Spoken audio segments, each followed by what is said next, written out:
Good morning, ladies and gentlemen. Welcome back to another episode. The following story that you're going to be listening to, it was sent to me by one of our dear sister. The message that she sent to me reads like this. Hello, Brother Nasha, how are you? I hope that your listeners are going to listen to my story, especially those ones that are still young, that are yet to get married. You have to know that in life, it is not everyone that wants you to succeed. Even the ones that you think that they are your best friends, most of them, they do not even have any good intentions for you, like what I did to my friend. So when we were doing Form 5, I was then at this other high school. That is when I met this girl whom I started to consider as my best friend, but it was not like I wanted her to be my best friend, but she came from a family where they had a lot of money, so I was just using her. I just wanted her to be there. We were like really good friends when we were still in high school. The only problem came when I saw that this girl, she was like dating so many guys in high school, and I did not care about that. But the moment that she touched my boyfriend, that was when I promised myself that I was going to do whatever that I could do to make her feel the pain that I had been feeling all that time, because me and my boyfriend, we were supposed to get married. And right now it hurts me a lot because whenever I am on Facebook, my boyfriend, I always follow his profile and I always look at all of his posts that he posts on Facebook with his wife, and I just feel so angry because I was supposed to be his wife. When I look at his children, I always say that these were supposed to be my child. I was the one who was supposed to carry his kids, but because of what my friend did, that is what made me and my boyfriend to break up. But there are many times that I end up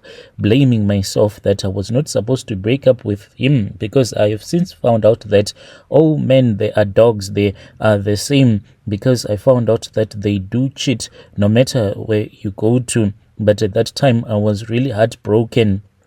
I did not want to forgive my boyfriend when he said that he was sorry. I was the one who had forced him to sleep with my best friend. So this is how she started dating my boyfriend, how she stole my boyfriend.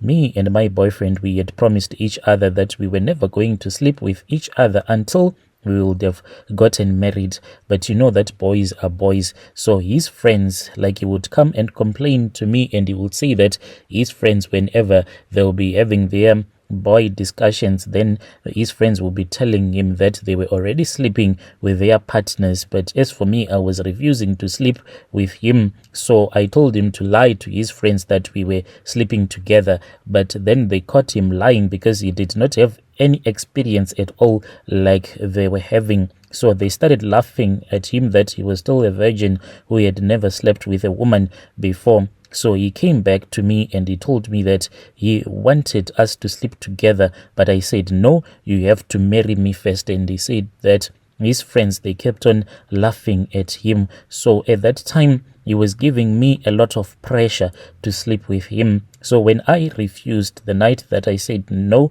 I can never do such a thing, when he was returning back to his place, that was when he said that he met my friend. And when he met my friend, he told my friend that he was really confused and he felt like making love to a woman, but I was refusing to make love to him. That was when they went into this other drainage. They slept there and they slept together. And when he came back to my place, that was when we were busy touching each other and kissing. So I had my hands in his pockets. Well, at least we were busy touching each other, because we used to have oral sex but no penetration at all. So when I had my hands in his pockets, I felt that there was something that was like a wet tissue in his pocket. So I tried to pull it out, but he totally refused, and he did not want me to pull it out. But lucky enough, I had managed to grab this wet tissue that was in his pocket in time.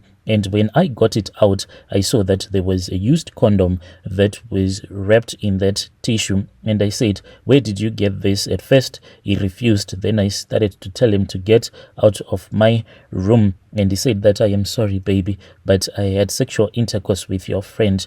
I just wanted to know what it felt like to make love to a woman. And I said, get out of my room. You are nothing but a dog. Let us break up. That is how we broke up. He dated my friend, and when he was dating my friend, me and my friends, we stopped like being best friends until the day that they broke up. She came back to me, she apologized to me, and after she had apologized to me, that was when we became friends.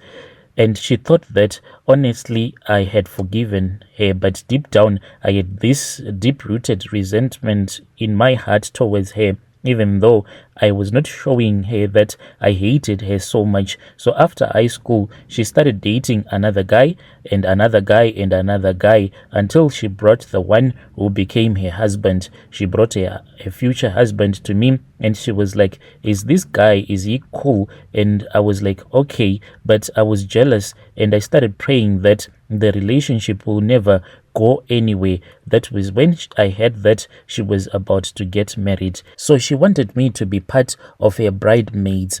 And sometimes you can think that people, they like you, but deep down, those that you think love you, they will be hating on you. When we went for her bridal traditional ceremony, I had some charms because I had gone and I had spoken with my grandmother, and I told her everything that had happened. So she had given me some charms. She said that these charms, just before you go for the ceremony, I want you to take these charms and place it underneath your breast. So I had these charms throughout her traditional ceremony. Those charms were inside my bra, and I started to cause confusion in her marriage from the day that her bridal price was paid.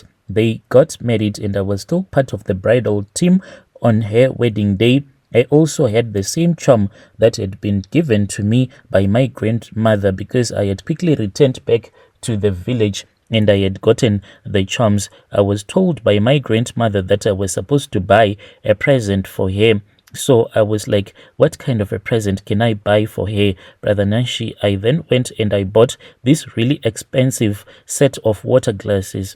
So I took them and I went and I gave them to my grandmother, and I don't know how many men that I had to sleep with so that they can give me the water glasses and so that they can give me the money that I used to buy the water glasses, including the money that I had, which was $200. I gave it to my grandmother. My grandmother then went and placed the money first and the set of water glasses on top of the money. And these items, they stayed on top of the grave for about a whole month. Then I went to the village and I collected them on the day that she got married. When it was time for us to give her some wedding presents. So I then got up and I told her that for being a very good friend, even though I was just a poor girl, I had saved some money, which was $200 and a set of expensive water glasses. She was really happy. But my grandmother told me that as long as she would have that set of water glasses inside her home, she will never know any peace. And like right now, whenever I visit her, I go to her house because I'm staying in South Africa. When I go to her house, I always say, please, please, can you give me some juice to drink? But I will say, please use those water glasses that I gave you on your wedding day. And she keeps them safe. And some items that she was also gifted on her wedding day, and she keeps them safe. Her husband and the kids, she said, are not allowed to touch those water glasses. But I feel so sorry for her with the way that the husband is dating a lot of women, and they are always on the and me and her, we are always on the phone. She will be complaining, saying that in her marriage there is no peace at all.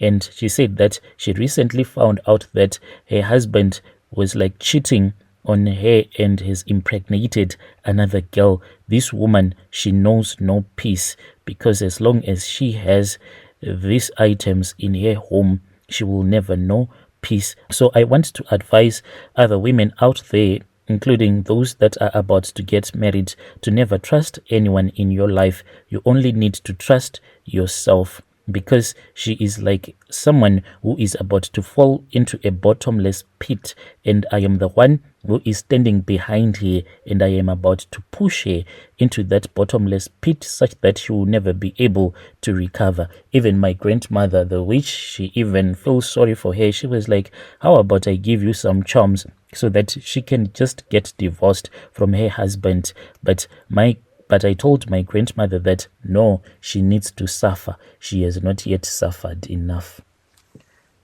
Dear listeners, right there was a message that was sent to me by one of our dear sister right there. Strange things indeed, they do happen in this world.